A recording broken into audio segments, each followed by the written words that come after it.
Alright, so February has come to a close. It's officially the 2nd of March right now. And so this year, I was planning on not seeing anything in February. Actually, at the beginning of February, I was planning on going to go see Quantumania, Cocaine Bear, and Knock at the Cabin. But once the month came, something happened that I'm not going to share on camera. But something happened that prevented me from going to all these movies. And so I sat back and I was like, dang. So I was going to wait for Quantumania to go to Disney+. I'm going to wait for Knock at the Cabin to go to Peacock. And I'm going to wait for Cocaine Bear to go to Peacock as well. Then I was invited to go see Quantumania. But besides Quantumania, I did also see 2 streaming movies, 2 Netflix movies that Netflix put out. And today I'm going to share my ranking of all the movies that on Netflix that I've seen this year or this month. Now, not necessarily the ones on Netflix. It's everyone released in February. I am just, like I said, this list could have been so much better. It could have had Cocaine Bear, Knock at the Cabin, but I still gotta wait until they drop on streaming. And I will watch them when they drop on streaming. They will be at my end of the year ranking. Just, I don't know. I really wish I saw them, but I did see Quantumania. I did see one big new release. But before I get started with my ranking, why don't you guys go ahead and go down below and tell me your ranking. What is every February movie you saw? What is your ranking of them? There are quite a bit. People loved Cocaine Bear. People didn't like Cocaine Bear. It's a controversial movie. Where does that stand on your list? Like I said, my list is shorter. Your list probably longer. I want to know your list down below in the comment section. With that said, last place, kicking it off with number 3. And unfortunately, we're going with We Have a Ghost. The newest film from Christopher Landon, the director and writer of Happy Death Day, Happy Death Day to You, and Freaky. And all of a sudden, he put out this movie on Netflix. I was like, I didn't even know it was directed by Christopher Landon. I just saw the cast and I was like, yeah, I might as well watch it. So I sat back and I was like, okay, it had a solid first start. The movie keeps going. And it gets progressively worse and worse and worse as the movie goes. And that is just so disappointing to me because this movie had so much potential. Not only is it the biggest waste of talent where Christopher Landon completely wasted Anthony Mackie, completely wasted, well, he didn't waste Anthony Mackie. I thought Anthony Mackie was doing good, but he 100% wasted David Harbour. Why would he make the ghost not speak? No one knows. He completely botched the writing. There's scenes where these children run from the cops, get this cop smashed in between a semi-truck and almost dies. Or should have almost died. The movie apparently says he doesn't die.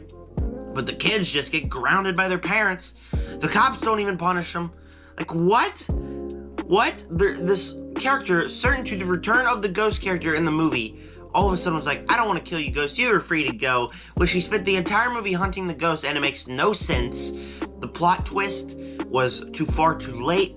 It was basically, the finale was a grown man trying to murder 2 kids and their parents. That's what the finale was. And just to let you know, it didn't make sense why he would do that. He walks in, he's like, oh yeah, I killed him. You literally don't know that though. And so I'm a paranoid person, so I'm gonna kill you? Like, why? Why would you make that decision? The writing is terrible. The pacing is terrible. This movie is over 2 hours. Why? You're asking me? I don't know. The movie is just a swallowed mess where I found myself just checking the time. Like, at one point, I was only like an hour in and I was like, yeah, we got a solid half hour left in the movie. I click on the time and I got an hour and 20 minutes left. I'm like, okay. And the movie does not make up for that. There is no reason to have it that long. No reason to have David Harbour in it. And all you're going to do is have him moan. Just waste of potential from Christopher Landon, David Harbour. It's just one of these movies that I'm just going to say, do not watch on Netflix because it's just a waste of time. Second place is going to Ant-Man and the Wasp: Quantumania, the 3rd Ant-Man movie. And yeah, if you are on my second channel, or ZMC, go ahead and subscribe there. You would know what first place is because I reviewed it on my second channel combined with Shotgun Wedding. But First off, we gotta talk about Quantumania. And Quantumania, I was invited by a friend 2 days ago, and I was really excited to go watch it, and I was really excited to go hang out with her, but I sat back after the movie, I was like, okay, alright. And the more I got home, the more I watched spoiler reviews, the more I realized that everyone's thoughts on this movie were exactly my thoughts. I'm going through MCU fatigue. I am tired of the same thing over and over again in these movies. It's basically superhero gets in trouble, finds bad guy, little fights in the middle, fights bad guy in the end, big CGI battle, movie over. And just doesn't really do anything new. And so the first act of the movie, I sat back, I was like, okay, when are we gonna get to Kang? It was okay, but I couldn't get invested in it because we didn't really have a clear plot. And then Kang goes on screen, and I'm like, holy crap, this movie got good. Because he forces Ant-Man to do what Ant-Man does best. The Ant-Man movies do best, is the heist element, the fun heist element. And that's what we do. And then after that, I just sit back and I'm like, okay, we got a big CGI battle ahead. But I sat there while watching the movie, and I thought to myself, do I really want to watch this big finale? The answer was no.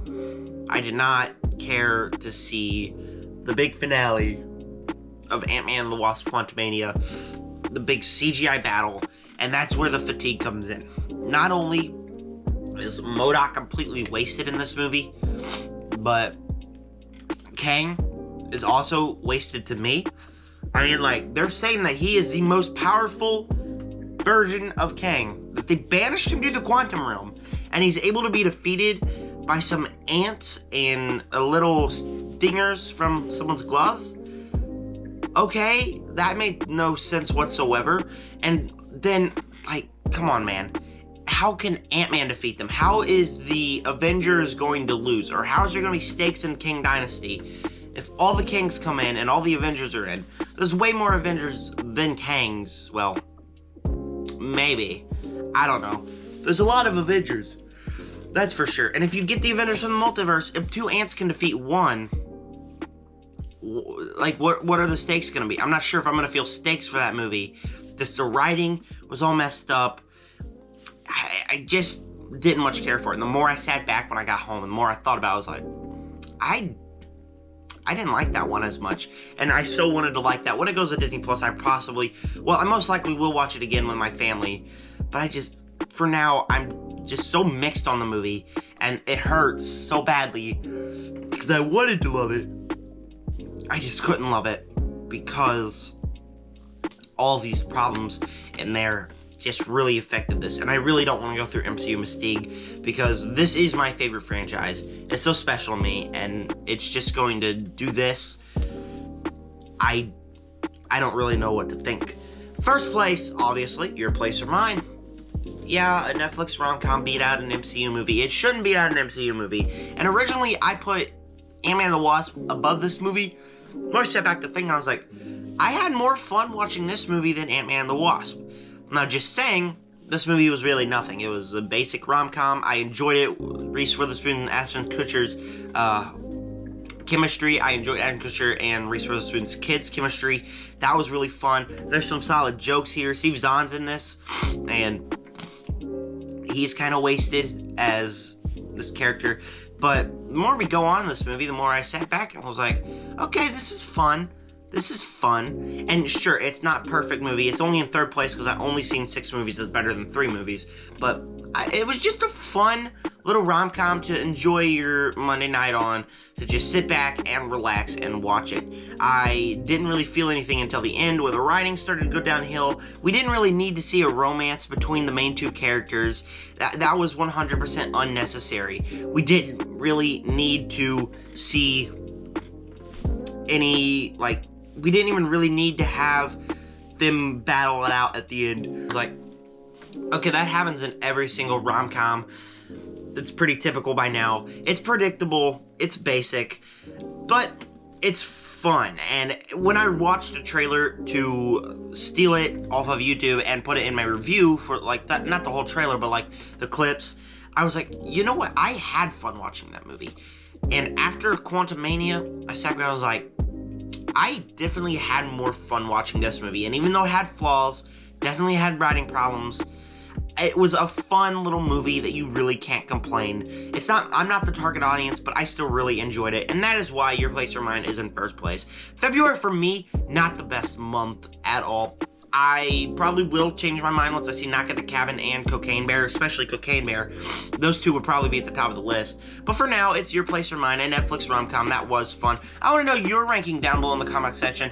By the way, my haul and what I watched this month will be on my second channel, just so you guys know, because I still got to rank the Ant-Man movies either later this week or next week, but I got a stacked schedule here, so I'm just going to push that over to my second channel if you guys want to check it out there. Also, I am going to go see Creed 3 next week. I saw Creed 2, the final chapter, last night, and spoiler alert, it's the best sequel by far, I think. But I got several videos coming. Go ahead and subscribe, hit the like button, hit the bell, and comment down below what is your ranking of the February movies that you've seen. And with that said, subscribe, join the Nerd Army. Peace.